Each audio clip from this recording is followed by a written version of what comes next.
Assalamualaikum warahmatullahi wabarakatuh.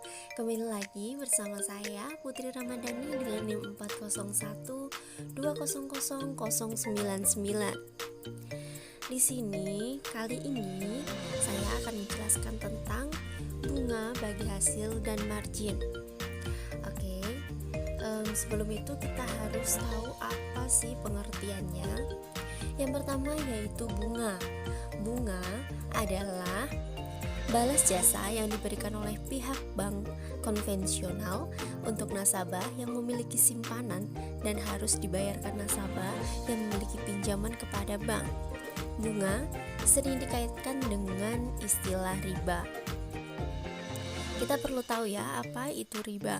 Riba sendiri adalah pengambilan tambahan sebagai syarat yang harus dibayarkan oleh peminjam kepada pemberi pinjaman di luar biaya pokok. Jika ditelaah, sistem bunga yang ditawarkan oleh bank konvensional masuk dalam kategori riba. Dan yang kedua yaitu bagi hasil. Bagi hasil adalah alternatif pembagian keuntungan yang sistemnya berdasarkan dari penetapan akad di awal yang telah disepakati sebelumnya dan akan meningkat seiring dengan keuntungan yang diperoleh perusahaan. Dan yang ketiga yaitu margin. Margin adalah selisih antara satu bidang dengan bidang lainnya. Biasanya margin digunakan untuk menjelaskan keuntungan dalam bentuk persentase yang digunakan berdasarkan angka penjualan dan produksi. Selanjutnya yaitu pengertian margin dalam dua versi. Margin ini memiliki pengertian yang pertama, margin dalam bisnis dan akuntansi, dan yang kedua yaitu margin dalam investasi.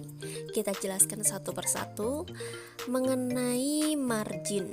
Margin sendiri di sini istilahnya yang sering digunakan dalam bidang keuangan dan bisnis. Margin adalah tingkat selisih antara biaya produksi dan harga jual pasar. Dalam dunia investasi, margin diartikan sebagai deposit oleh investor untuk pembayaran harga beli saham atau komoditas. Penjelasan dalam pengertian margin dalam dua versi ini yaitu yang pertama, margin dalam bisnis dan akuntansi. Apa sih maksudnya? Margin adalah persentase keuntungan yang didapat perusahaan dari penjualan produk atau jasa dengan modal yang dikeluarkan. Cara perhitungan margin yaitu membagi keuntungan dengan modal, lalu dikalikan dengan 100%. Margin sangat erat kaitannya dengan profit dan sering sekali disebut sebagai profit margin atau keuntungan margin. Profit margin ini adalah hasil dari perbandingan laba setelah dikurangi bunga dan juga pajak.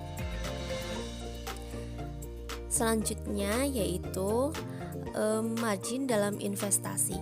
Dalam dunia investasi, margin sering dikenal dengan margin trading.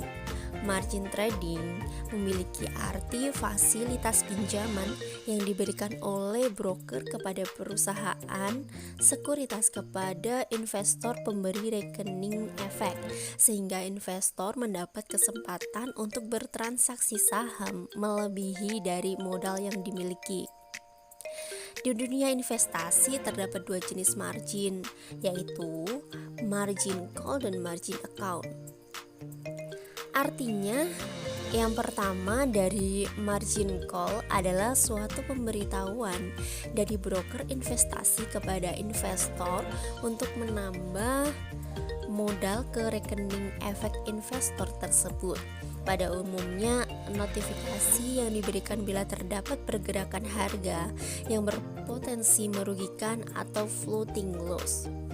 Sementara itu, arti dari margin account adalah akun dari broker investasi dan dapat meminjamkan uang kepada investor guna membeli saham, obligasi, atau instrumen investasi lain. Selanjutnya yaitu Fungsi dan manfaat bank. Bunga berfungsi sebagai sumber pendapatan bagi bank. Bagi nasabah sendiri, bunga memiliki manfaat untuk menambah dana nasabah. Dan untuk selanjutnya, beberapa istilah bunga yang biasa diterapkan, yaitu yang pertama bunga flat, yang kedua bunga efektif, yang ketiga bunga anuitas, dan yang terakhir bunga mengambang.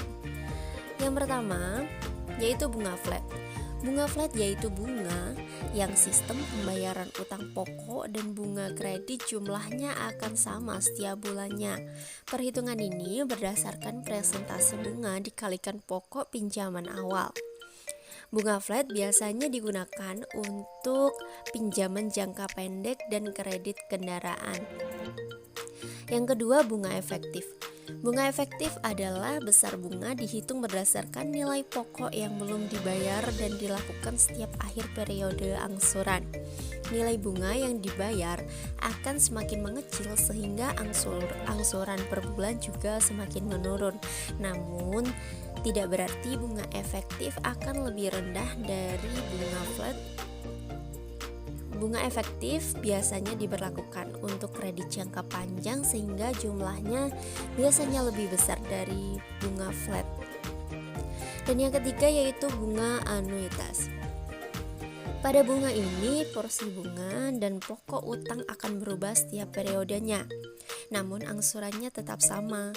Pada awal perhitungan porsi bunga akan lebih besar sedangkan pokoknya kecil, dan di akhir pembayaran bunga mengecil namun pokoknya yang besar. Dan yang terakhir yaitu bunga mengambang. Artinya sistem yang dimana besar bunga mengikuti suku bunga pasar. Jika suku bunga pasar naik, bunga juga ikut naik, begitu pula sebaliknya. Selanjutnya yaitu prinsip dalam menjalankan bagi hasil. Apa sih prinsipnya? Yang pertama, adanya kesepakatan yang jelas. Yang kedua, adanya kejelasan usaha yang dilakukan. Yang ketiga, adanya ketentuan waktu. Yang keempat, adanya ketentuan pembagian. Selanjutnya, skema dari bagi hasil antara lain: yang pertama profit sharing, yang kedua gross profit, yang ketiga yaitu revenue sharing. Apa sih artinya? Yang pertama profit sharing, yaitu pembagian keuntungan berdasarkan keuntungan yang didapat dari suatu usaha. Keuntungan ini didapat dari laba bersih yang merupakan selisih antara pendapatan usaha yang dikurangi dengan biaya lain-lain. Yang kedua, gross profit. Apa sih gross profit sharing? Yaitu sistem yang dilakukan dengan membagikan laba kotor hasil dari pendapatan usaha dikurangi dengan biaya produksi. Dan yang terakhir, revenue sharing, yaitu di mana dalam dasar perhitungannya hanya menggunakan pendapatan usaha saja. Selanjutnya, perbedaan bunga dan juga bagi hasil. Apa perbedaannya? Yang pertama, penentuan besaran. Yang kedua, acuan pembagian. Yang ketiga, besarnya pendapatan dan jumlah pembayaran. Dan yang terakhir, eksistensi. Penentuan besaran. Perbedaan sistem pembagian keuntungan secara bunga dan bagi hasil yang paling mencolok terlihat pada penentuan besaran. Bunga, seperti pengertiannya, ditentukan menggunakan bentuk persentase besaran kredit utang.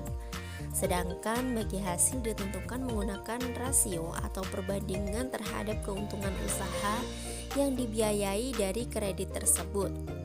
Yang kedua yaitu acuan pembagian. Acuan yang dijadikan dasar perhitungan bunga dan bagi hasil juga berbeda. Acuan besarnya bunga dipengaruhi oleh seberapa besar pokok hutang atau kredit yang dikeluarkan.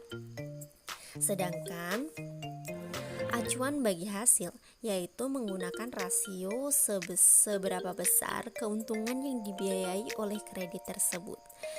Yang ketiga yaitu besarnya pendapatan dan jumlah biaya. Pada sistem bunga, pendapatan yang diperoleh bersifat statis yang dimana walaupun perusahaan merugi, utang tetap memiliki bunga yang tetap saja jumlah pembayarannya setiap periodenya juga tetap. Sedangkan dalam bagi hasil, pendapatan yang diperoleh akan bersifat dinamis, menyesuaikan dengan keadaan usaha. Jika usaha yang dilakukan mendapatkan keuntungan besar, maka bagi hasil mendapatkan juga besar. Begitu pula sebaliknya. Oleh karenanya, bank dengan sistem bagi hasil cenderung hanya akan membiayai usaha dengan keuntungan yang diprediksi besarnya saja. Yang ketiga, yang terakhir yaitu eksistensi. Dalam hal ini biasanya perbedaan muncul penilaian didasari oleh suatu dasar. Penerapan bagi keuntungan dengan sistem menggunakan bunga sangat diragukan, bahkan dikecam beberapa kalangan karena dirasa mengaplikasikan sistem riba. Sedangkan untuk sistem bagi hasil, tidak ada yang meragukan keabsahannya. Selanjutnya yaitu fungsi margin. Yang pertama menentukan jumlah produk, yang kedua menentukan pemasaran, yang ketiga menentukan harga, yang keempat mengetahui laba yang diperoleh perusahaan dalam satu periode tertentu, yang kelima mengetahui perkembangan laba dari waktu ke waktu. Pertama, menentukan jumlah produk. Manajemen perusahaan akan menghitung proyeksi margin terhadap produk atau jasanya yang akan dijual. Bila proyeksi tersebut sudah dihitung secara rinci, perusahaan dapat menentukan jumlah produk yang akan dipasarkan. Adanya perhitungan kuantitas di sini supaya proyeksi margin tidak meleset atau terjadi kerugian. Yang kedua, menentukan pemasaran. Fungsi margin selanjutnya yaitu untuk menentukan pemasaran produk dan jasa yang dijual. Misalnya, bila margin yang diperoleh sangat tipis, perusahaan akan berpikir ulang untuk memasarkan produknya melalui iklan di media elektronik karena biaya yang dikeluarkan sangat besar. Yang ketiga, menentukan harga. Fungsi margin untuk menentukan harga produk atau jasa yang akan dijual. Harga merupakan variabel penting terkait margin. Dapat diartikan bahwa margin dapat memandu perusahaan untuk menetapkan harga pada produk atau jasanya. Bila perusahaan tidak mengetahui proyeksi margin, penentuan harga produk atau jasa memiliki resiko tinggi untuk meleset. Selanjutnya, mengetahui laba yang diperoleh perusahaan dalam satu periode tertentu. Nah, fungsi margin lainnya untuk mengetahui keuntungan yang diperoleh perusahaan dalam satu periode tertentu. Setelah mengetahui keuntungan yang didapat, manajemen bisa menyusun rencana strategis lainnya seperti ekspansi bisnis dalam membuka gerai baru.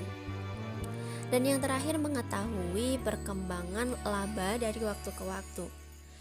Margin dapat digunakan untuk mengetahui perkembangan laba atau profit dari waktu ke waktu. Dengan kata lain, fungsi margin untuk mengukur keberhasilan perusahaan dalam menjual produk atau jasa sesuai dengan target marketing. Selanjutnya, unsur-unsur pokok menghitung margin. Yang pertama, pendapatan, dan yang kedua adalah beban atau expense. Oke, kita jelaskan. Yang pertama, pendapatan. Pendapatan adalah suatu pertambahan aktiva atau nilai aset yang membuat nilai modal bertambah. Terdapat dua jenis pendapatan, yaitu pendapatan usaha dan juga pendapatan di luar usaha. Yang kedua, beban atau expense. Beban adalah semua biaya yang dikeluarkan perusahaan untuk memperoleh hasil. Tentu saja, pengeluaran biaya ini dapat mengurangi modal. Di dalam dunia bisnis, beban ini terdiri dari dua jenis, yaitu beban usaha dan juga beban di luar usaha. Selanjutnya, langkah-langkah menghitung keuntungan usaha. Yang pertama, mengidentifikasi biaya produksi setiap item barang.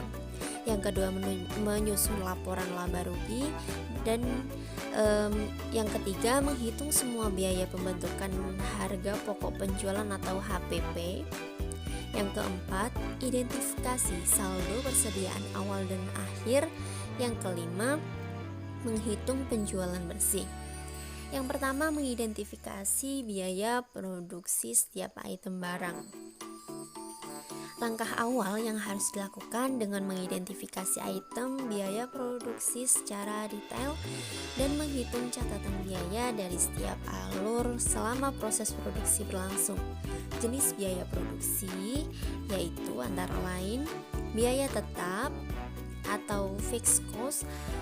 Fixed cost adalah biaya yang jumlahnya tidak berubah sebab tidak tergantung pada besar kecilnya kapasitas produksi. Dan yang kedua yaitu biaya variabel atau variable cost. Variable cost adalah biaya yang dikeluarkan perusahaan yang berubah sebanding dengan hasil produksi. Yang kedua, menyusun laporan laba rugi. Laporan laba rugi adalah laporan yang disajikan atas sumber pendapatan dan beban suatu perusahaan selama periode akuntansi. Rumus untuk menghitung laba rugi perusahaan yaitu laba bersih sama dengan laba kotor dikurangi beban usaha. Yang ketiga yaitu menghitung semua biaya pembentukan harga pokok penjualan atau HPP. Proses menentukan harga jual yang pantas, perusahaan harus mengetahui harga pokok. Harga pokok adalah biaya yang dikeluarkan perusahaan untuk mendapatkan barang tersebut. Bila harga pokok ditambah dengan biaya-biaya lainnya serta keuntungan yang diharapkan, terbentuklah harga jual. Pendekatan harga pokok produksi seperti di atas merujuk pada harga pokok penjualan atau HPP. Rumus harga pokok penjualan yaitu HPP sama dengan bahan baku yang digunakan ditambah total produksi ditambah saldo akhir persediaan, yaitu saldo awal persediaan dikurangi saldo akhir persediaan. HPP merupakan seluruh biaya proses yang dikeluarkan perusahaan untuk menghasilkan produk yang akan dijual ke customer selama periode tertentu. Yang keempat, identifikasi saldo persediaan awal dan akhir. Identifikasi saldo persediaan ini dilakukan untuk mengontrol keuangan supaya tidak terjadi kecurangan dari berbagai bidang. Hasil dari perhitungan saldo awal periode akan sama dengan saldo akhir periode sebelumnya. Yang kelima, menghitung penjualan bersih. Perhitungan penjualan bersih didapat dari jumlah penjualan kotor dikurangi dengan retur, komisi, atau juga diskon. Oke, terima kasih. Mungkin itu yang dapat saya sampaikan. Ada kurang lebihnya saya mohon maaf. Apabila ada yang belum jelas bisa ditanyakan di kolom komentar. Terima kasih. Wassalamualaikum warahmatullahi wabarakatuh. Sampai ketemu di lain waktu.